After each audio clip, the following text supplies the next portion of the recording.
കരുതുന്നവൻ ഞാനല്ലയോ, കലങ്ങുന്നതെന്തിനു നീ? കണ്ണുനീരിൻ്റെ താഴ്വരയിൽ കൈവിടുകയില്ല ഞാൻ നിന്നെ. കണ്ണുനീരിൻ്റെ താഴ്വരയിൽ കൈവിടുകയില്ല ഞാൻ നിന്നെ. കർത്താവായ യേശുക്രിസ്തുവിൻ്റെ നിസ്തുല്യ നാമത്തിൽ ഏവർക്കും പ്രഭാത വന്ദനങ്ങൾ. ഒരു പുതിയ ദിനം കൂടെ നമ്മുടെ ആയുസ്സിനോട് അവിടുന്ന് ദീർഘമാക്കി.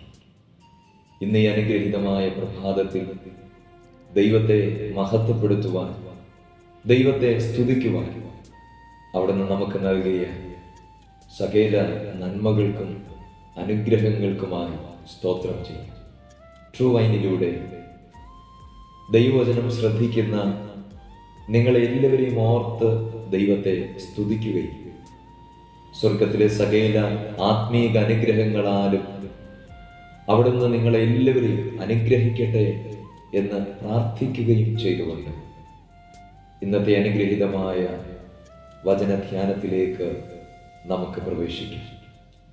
വിശുദ്ധ മർക്കോസ് എഴുതിയ സുവിശേഷം 5-ാം അധ്യായം 22 മുതലുള്ള വാക്യങ്ങൾ. പള്ളിപ്രമാണിയായ യായിറോസിന്റെ ഭവനം ദുഃഖസാന്ദ്രമാണ്. താനേറെ സ്നേഹിക്കുകയും ലാളിക്കുകയും വാത്സല്യം നൽകുകയും ചെയ്തതായ തൻ്റെ കുഞ്ഞുമകൾ അത്യാസന്ന നിലയിലാണ്.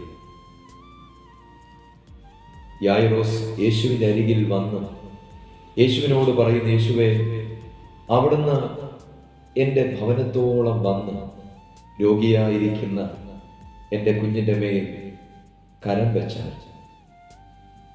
എൻ്റെ കുഞ്ഞിന് സൗഖ്യം വരും. ഹൃദയവേദനയോടുകൂടെയുള്ള ആ അപേക്ഷ കേട്ട കർത്താവ് യായിറോസിന്റെ ഭവനത്തിലേക്ക് നടന്നു നീങ്ങി. യഥാർത്ഥത്തിൽ യായിറോസിന്റെ ഹൃദയം നീറുന്നുണ്ട് എങ്കിലും തന്നോട് കൂടെയുള്ള യേശു കർത്താവ് തൻ്റെ ഭവനത്തിൽ എത്തിക്കഴിഞ്ഞാൽ എൻ്റെ കുഞ്ഞിന് പൂർണ്ണമായ സൗഖ്യം വരും എന്നുള്ള പ്രതീക്ഷയോടെ യായിറോസ് യേശുവിനോട് കൂടെ തൻ്റെ ഭവനത്തിലേക്ക് നടന്ന് നീങ്ങുകയാണ്. എന്നാൽ ആ പ്രതീക്ഷ അധിക നേരം നീണ്ടു നിന്നില്ല. അല്പസമയം കഴിയും മുൻപേ യായിറോസിന്റെ ഭവനത്തിൽ നിന്ന് ഒരുവൻ വന്നു യായിറോസിനോട് പറഞ്ഞു, അല്ലയോ യായിറോസേ, ഇനി ഗുരുവിനെ അസഹ്യപ്പെടുത്തേണ്ട. നിന്റെ കുഞ്ഞുമകൾ നമ്മെ വിട്ട് കടന്നുപോയി. ഒരു പിതാവെന്ന നിലയിൽ യായിറോസിന് താങ്ങുവാൻ കഴിയുന്നതിലും അപ്പുറമായിരുന്നു ആ വാർത്ത. തകർന്ന ഹൃദയത്തോടെ യായിറോസ് എന്ത് ചെയ്യണമെന്നറിയാതെ ഭാരപ്പെട്ട് നിൽക്കുമ്പോൾ ഒരുപക്ഷെ തൻ്റെ ചുറ്റുപാടുമുള്ള ആളുകളിലേക്കൊക്കെ യായിറോസ് ഉറ്റുനോക്കുന്നുണ്ട്. പക്ഷേ എല്ലാവരുടെയും മുഖത്ത് നിരാശ മാത്രം. ഇനി ആർക്കും ഒന്നും ചെയ്യുവാൻ കഴിയത്തില്ല. ചുറ്റുമുള്ള ആളുകൾ യായിറോസിനോട് പറഞ്ഞു, യായിറോസേ, നീ നിന്റെ മകളുടെ സൗഖ്യത്തിനായി നിന്റെ വീട്ടിലോട്ട് ക്ഷണിച്ച യേശുവിനും ഇനിയൊന്നും ചെയ്യുവാനില്ല. എന്നാൽ യേശു യായിറോസിനെ ചേർത്ത് പിടിച്ചു. യായിറോസിനോട് പറഞ്ഞു, ഭയപ്പെടേണ്ട, വിശ്വസിക്കുക മാത്രം ചെയ്യുക. പ്രിയമുള്ളവരെ, പലപ്പോഴും നമ്മുടെയും ജീവിതത്തിൽ ഇത്തരത്തിലുള്ള അനേക സന്ദർഭങ്ങളിലൂടെ നാം കടന്നു പോകുന്നവരാണ്. ജീവിതത്തിൽ വ്യത്യസ്തങ്ങളായ പല അനുഭവങ്ങളിലൂടെ നാം കടന്നു വന്നിട്ടുള്ളവരാണ്. പലപ്പോഴും നമ്മോടും പലരും പറഞ്ഞിട്ടുണ്ട്, ഇനി പ്രതീക്ഷയ്ക്ക് വകയില്ല, ഇനി നീ എന്ത് ചെയ്യും, എങ്ങനെ നീ മുൻപോട്ട് പോകും. പലപ്പോഴും നമ്മുടെ ചുറ്റുപാടുകൾ, നമ്മുടെ സാഹചര്യങ്ങൾ നമ്മുടെ വിശ്വാസത്തെ, നമ്മുടെ വിശ്വാസ ജീവിതത്തെ വെല്ലുവിളിച്ചുകൊണ്ട് പല വിധത്തിലുള്ള ചോദ്യങ്ങൾ ഉന്നയിച്ചിട്ടുണ്ടായിരിക്കാം. ഈ നിലയിൽ ഒരു വലിയ പ്രതിസന്ധിയിൽ ആയി നിൽക്കുന്ന യായിറോസിനോട് യേശു പറഞ്ഞത്, ഭയപ്പെടേണ്ട, വിശ്വസിക്കുക മാത്രം ചെയ്യുക. യേശു കർത്താവ് യായിറോസിനെ ചേർത്ത് പിടിച്ച് ആ ഭവനത്തിലേക്ക് നടന്നു നീങ്ങി. അവിടെ ചെന്നപ്പോൾ തനിക്ക് കാണാൻ കഴിയുന്നത് വിലപിക്കുന്നവരുടെയും വേദനയിൽ ആശ്വസിപ്പിക്കുന്നവരുടെയും ഒക്കെ ഒരു വലിയ കൂട്ടമാണ്. വലിയ ആരാവാരം ആ ഭവനത്തിൽ കേൾക്കുന്നു. യേശു അവരോട് പറഞ്ഞു, കുട്ടി മരിച്ചിട്ടില്ല. നിങ്ങൾ എന്തിനാണ് വിലപിക്കുന്നത്? കുട്ടി മരിച്ചിട്ടില്ല. ചുറ്റും നിൽക്കുന്നവർ അവനെ പരിഹസിച്ചു. എന്നാൽ യായിറോസ് അല്പം പോലും ചഞ്ചലിച്ചില്ല. യേശുവിനോടുകൂടെ പത്രോസ്, യോഹന്നാൻ, യാക്കോബ് എന്നീ 3 ശിഷ്യന്മാരെയും കർത്താവ് ആ കുഞ്ഞ് ചേതനയേറ്റ് കിടക്കുന്ന ആ കിടക്കക്കരികിലേക്ക്, ആ മുറിക്കകത്തേക്ക് കൂട്ടിക്കൊണ്ടുപോയി. അതിനുശേഷം അവൻ വാതിലടച്ചു. മരിച്ചു കിടക്കുന്ന ആ കുഞ്ഞിൻ്റെ കൈക്ക് പിടിച്ച്, ബാലേ, എഴുന്നേൽക്ക എന്ന് ജീവന്റെ മേൽ അധികാരമുള്ളവൻ കൽപ്പിച്ചു.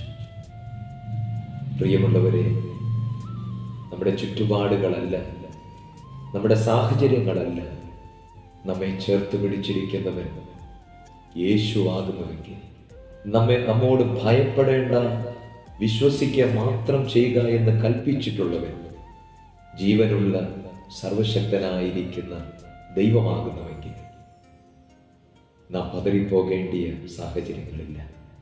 നമ്മുടെ ദുഃഖങ്ങളെ സന്തോഷമാക്കി മാറ്റുവാൻ കഴിവുള്ളവൻ, വിലാപത്തെ നൃത്തമാക്കി തീർക്കാൻ കഴിവുള്ളവൻ, അവിടുത്തെ സന്നിധിയിൽ നമുക്ക് ശരണപ്പെടാം. ഇന്ന് ഈ പ്രഭാതത്തിൽ എന്നെ കേൾക്കുന്ന പ്രിയമുള്ളവരെ, ജീവിതത്തിൽ മറികടക്കാൻ കഴിയാത്തതായ ചില വിഷയങ്ങളിലൂടെ കടന്നു പോകുന്ന വ്യക്തിയാണോ നിങ്ങൾ? സാഹചര്യങ്ങളെല്ലാം കൈവിട്ട് യാതൊരു പ്രതീക്ഷകൾക്ക് വകയില്ലാതെ ഇനി എന്ത് ചെയ്യും എന്ന് അറിയാതെ നിരാശയോടും വേദനയോടും ആരാരും സഹായിക്കാൻ കഴിയാതെ ഒറ്റപ്പെട്ട് നിൽക്കുന്ന ഒരു വ്യക്തിയാണോ നിങ്ങൾ? ഈ പ്രഭാതത്തിൽ യേശുവിന് നിന്നോട് പറയാനുള്ളത്, ഭയപ്പെടേണ്ട കുഞ്ഞെ, നീ വിശ്വസിക്കുക മാത്രം ചെയ്യുക. ഞാൻ പ്രസംഗിക്കുന്ന എൻ്റെ യേശു നിന്റെ പ്രതികൂലത്തിൽ നിന്നെ കൈവിടുന്നവനല്ല, നിന്റെ കണ്ണുനീരിൻ്റെ താഴ്വരയിൽ നിന്നെ ഉപേക്ഷിച്ച് കളയുന്നവനുമല്ല. അവൻ നിന്നെ ചേർത്ത് പിടിക്കും, നിന്നെ അവൻ ആശ്വസിപ്പിക്കും, നിന്റെ ദുഃഖങ്ങളെ മാറ്റി നിന്റെ ജീവിതത്തെ സന്തോഷം ഉടുപ്പിക്കും, നിന്റെ വിലാപങ്ങളെ മാറ്റി നിന്റെ ജീവിതത്തെ നൃത്തമാക്കി മാറ്റും. ഈ വചനങ്ങളാൽ ദൈവം നമ്മെ അനുഗ്രഹിക്കുമാറാകട്ടെ. ഞങ്ങളെ സ്നേഹിക്കുന്ന ദൈവമേ, സ്വർഗീയ പിതാവേ, ഈ മനോഹരമായ പ്രഭാതത്തിനായി ഞങ്ങളെ സ്തുതിക്കുന്നു. ആകുലചിത്തരായി, നിരാശയാൽ നിറയപ്പെട്ടവരായി, നേരുന്ന വിഷയങ്ങളിലൂടെ, ഹൃദയവേദനയിലൂടെ കടന്നു പോകുന്ന എല്ലാ പ്രിയപ്പെട്ടവരെ ഓർത്ത് പ്രാർത്ഥിക്കുന്നു. ജീവിതത്തിൻ്റെ പാതി വഴിയിൽ ആകസ്മികമായി കടന്നു വന്നതായ ചില പ്രയാസങ്ങൾ നിമിത്തം തകർന്നു നിൽക്കുന്ന ആരെങ്കിലും ഇന്ന് ഈ പ്രഭാതത്തിൽ ഈ ദൈവശബ്ദം കേൾക്കുന്നുവെങ്കിൽ, കർത്താവേ, അവരെ പാതി വഴിയിൽ അവിടെ നിന്ന് വിട്ടേച്ചു പോകുന്ന ദൈവമല്ലല്ലോ. അവരെ ചേർത്ത് പിടിക്കണമേ. അവരുടെ സങ്കടങ്ങളിൽ അവർക്ക് ആശ്വാസം നൽകണമേ. അവരുടെ രട്ടിനെ അഴിച്ച് സന്തോഷം പിടിപ്പിക്കണമേ. യേശുക്രിസ്തുവിൻ നാമത്തിൽ തന്നെ. ആമേൻ. May God bless you.